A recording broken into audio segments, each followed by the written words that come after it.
بسم اللہ الرحمن الرحیم الحمد للہ رب العالمین صلی اللہ وسلم وبارک علی عبدہ ورسولہ محمد وعلی آلہ وصحبہ اجمعین وعلی من تبعہم بإحسان الی یوم الدین اما بعد۔ شیخ محمد بن جمیل زین رحمہ اللہ نے شرک اکبر کی قسموں میں پچھلے درس میں آیا کہ جو وفات شدہ ہے ان سے استغاثے کا حکم کیا ہے۔ آگے انہوں نے دو سوالات ذکر کیے ہیں جس کا تعلق استعانت سے۔ استعانت کا مطلب ہے مدد طلب کرنا۔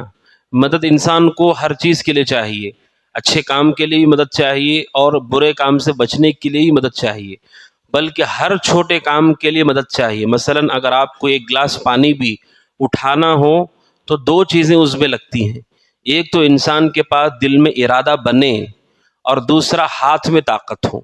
یعنی ایک گلاس پانی اٹھانے کے لیے بھی اللہ سبحانہ و تعالیٰ کی مدد کی ضرورت ہے۔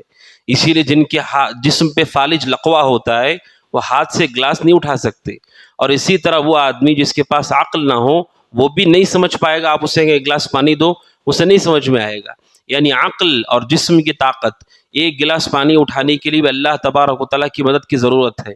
تو یہ جو استعانت ہے یہ بڑی اہم ضرورت ہے بندوں کی، اللہ تبارک و تعالیٰ ہی ہے جس سے مدد لی جا سکتی ہے۔ اسی لیے سورۃ الفاتحہ میں ہم یہ آیت بار بار پڑھتے ہیں، ایاک نعبد و ایاک نستعین، اللہ ہم تیری ہی عبادت کرتے ہیں، تجھ سے ہی مدد طلب کرتے ہیں۔ جبکہ مدد طلب کرنا بھی عبادت ہے اور عبادت کا اقرار ہم کر چکے، لیکن خاص طور پر دوبارہ ہم عبادتوں میں بھی اس عبادت کا تذکرہ کرتے ہیں۔ اس لیے میں نے بتایا اس کی وجہ یہ ہے کہ ہر معاملے میں اللہ تبارک و تعالیٰ کی مدد کے بغیر، 2 رکعت نماز بھی ہمیں پڑھنا ہو اللہ مدد نہیں کرے گا تو نہیں پڑھ سکتے، وضو کرنا ہو اللہ مدد نہیں کرے گا تو نہیں کر سکتے۔ عبادت عظیم عبادت ہے مدد طلب کرنا۔ شیخ نے سوال ذکر کیا کہ اللہ کے سوا کسی سے مدد طلب کر سکتے؟ جواب ہے نہیں طلب کر سکتے۔ دلیل ایاک نعبد و ایاک نستعین، اے اللہ ہم تیری ہی عبادت کرتے ہیں، تجھ سے ہی مدد طلب کرتے ہیں۔ اور حدیث میں رسول اکرم صلی اللہ علیہ وسلم نے حضرت عبداللہ ابن عباس رضی اللہ عنہما کو یہ بتایا، تعلیم دی۔ آپ نے کہا اذا سألت فاسأل اللہ، جب بھی مانگو تو اللہ تعالیٰ سے مانگو، وَإِذَا اسْتَعَنْتَ فَاسْتَعِنْ بِاللَّهِ، اور جب بھی مدد طلب کرنی ہو اللہ سے مدد طلب کرو۔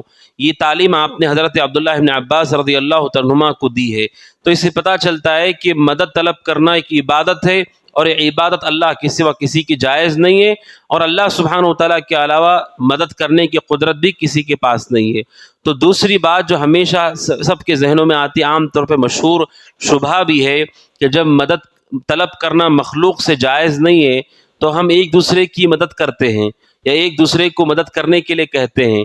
تو جو شرک کرتے ہیں وہ کہتے ہیں کہ مدد مانگنا جب اللہ کسی سے جائز نہیں ہے تو پھر آپ کیوں ایک دوسرے سے مدد مانگتے ہیں؟ اگر کوئی آدمی ہے اس کی گاڑی وہ ڈھکیل رہا ہے، اس سے نہیں ہو رہا، کسی سے کہتا ہے وہ آپ تھوڑی میری مدد کر دیجئے۔ اگر مدد طلب کرنا شرک ہے تو پھر یہ بھی شرک ہو گیا، اور دنیا میں ہر آدمی شرک کر رہا ہے۔ تو اس کا جواب شیخ نے ذکر کیا ہے، سوال انہوں نے ذکر کیا ہے کہ کیا زندہ لوگوں سے مدد مانگی جا سکتی ہے؟ اس کا جواب ہے کہ ہاں، جو زندہ لوگ ہیں اللہ تبارک و تعالی نے جتنی طاقت ایک انسان کو دے رکھی ہے اس میں سے اس سے مدد لی جا سکتی ہے، اور وہ چیزیں جو اللہ تبارک و تعالیٰ کے اختیار میں ہیں اس کے حوالے سے مدد نہیں مانگی جا سکتی ہے۔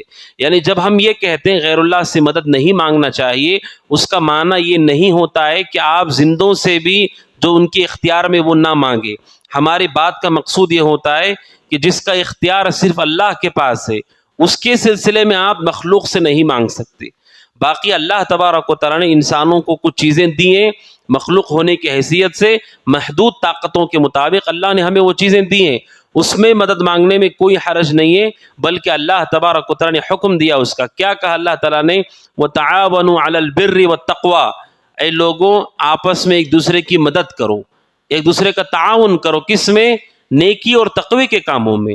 تو نیکی کے کاموں میں تو خود قرآن حکم دیتا ہے ایک دوسرے کی مدد کرو، اور رسول اکرم صلی اللہ علیہ وسلم نے حدیث میں کہا واللہ فی عون العبد ما کان العبد فی عون اخیہ، اللہ کے نبی نے فرمایا اللہ تعالیٰ بندے کی مدد میں اس وقت تک ہوتا ہے جب تک بندہ اپنے مسلمان بھائی کی مدد میں رہتا ہے۔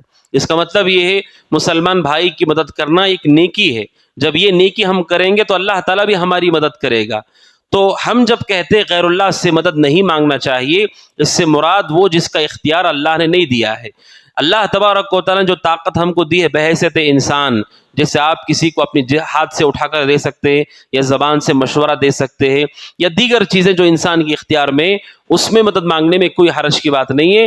اللہ تعالیٰ نے جن کا اختیار نہیں دیا، جیسے زندگی اور موت ہے، صحت اور بیماری ہے، نفع نقصان ہے، اولاد ہے، یہ چیزیں اللہ تعالیٰ نے مخلوق کے اختیار میں نہیں دی ہیں، لہٰذا اس کے سلسلے میں ہم غیر اللہ سے مدد نہیں مانگ سکتے، کیونکہ یہ جائز نہیں ہے، اللہ تعالیٰ کے ساتھ شرک ہے۔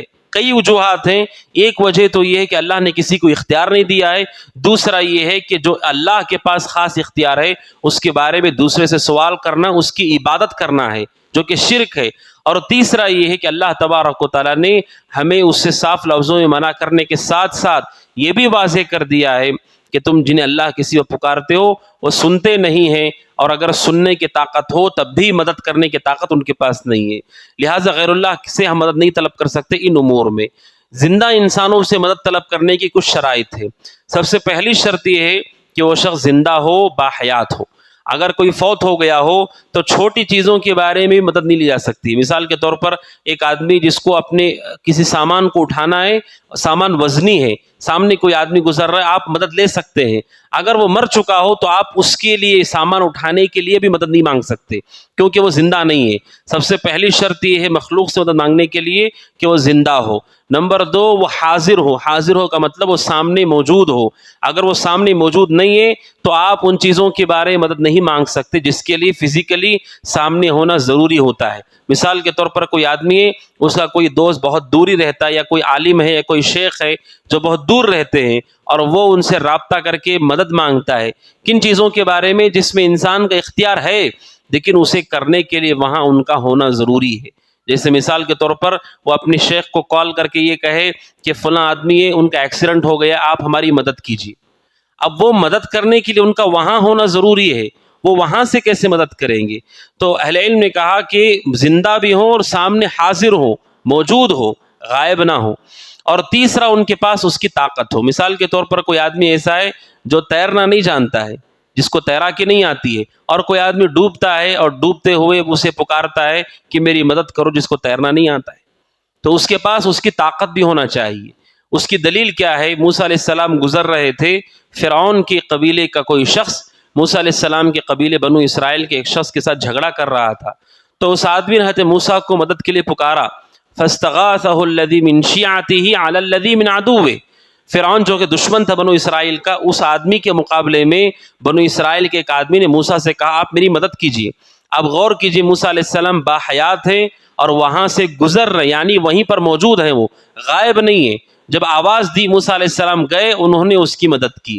تو قرآن سے ثابت ہوتا ہے جو زندہ ہیں، حاضر ہیں، جن کی اختیار و طاقت میں وہ چیز اللہ نے دیے، اس میں مدد مانگنے میں ہمارا کوئی اختلاف نہیں ہے، بلکہ کسی بھی عالم نے پوری امت میں سے اسے اختلاف نہیں کیا ہے۔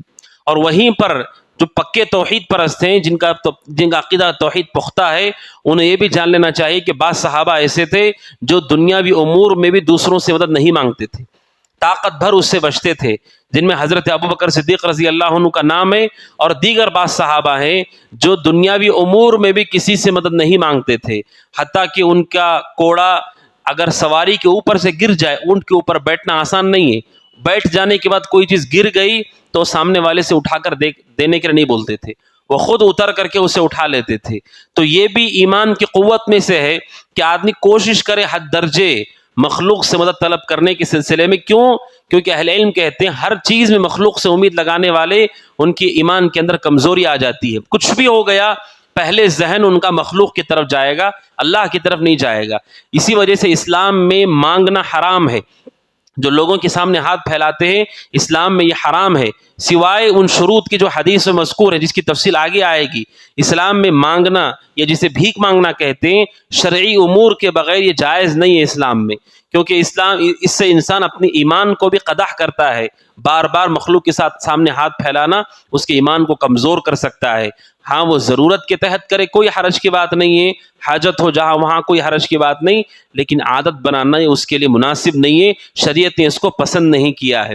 تو شیخ نے تیسرا سوال یہ ذکر کیا کہ زندہ جو شخص ہیں ان سے مدد مانگی جا سکتی ہے ان امور میں جن کے پاس ان کی استطاعت ہے، اور اس کی دلیل اگر حدیثوں میں دیکھیں، رسول اکرم صلی اللہ علیہ وسلم کے بعد صحابہ آپ سے آپ کی زندگی میں مدد لینے کے لیے آئے تھے اور آپ سے مدد مانگی تھی، انہوں نے دنیاوی امور کے سلسلے میں، اور آپ نے ان کی مدد بھی کی تھی، لیکن وفات کے بعد رسول اکرم صلی اللہ علیہ وسلم کی قبر کے پاس آ کر کے کسی بھی صحابی نے رسول سے مدد نہیں مانگی، کسی بھی چیز کے بارے میں نہیں مانگی، نہ ہی آپ سے مشورہ طلب کیا۔ آپ جانتے ہیں صحابہ اکرام کے درمیان فتنہ کرایا گیا، یہاں تک کہ جنگیں ہو گئیں، جنگ کے دوران بھی کوئی ایسے نہیں ہیں جنہوں نے آ کر کے قبر کے پاس کھڑے ہو کر رسول سے کچھ طلب کیا ہو، کچھ مانگا ہو، کیونکہ وہ اچھی طرح جانتے تھے کہ مدد مانگی جا سکتی ہے تو صرف اللہ تبارک و تعالیٰ سے، اور اگر کوئی باحیات ہے، حاضر ہے، موجود ہیں، ان کے پاس طاقت ہے تو آپ محدود دائرے کے اندر استفادہ کر سکتے ہیں، کوئی حرج کی بات نہیں۔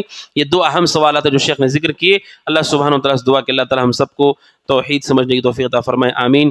هذا وصلی اللہ وسلم علی محمد وعلی آلہ وصحبہ اجمعین۔ السلام علیکم ورحمۃ اللہ وبرکاتہ۔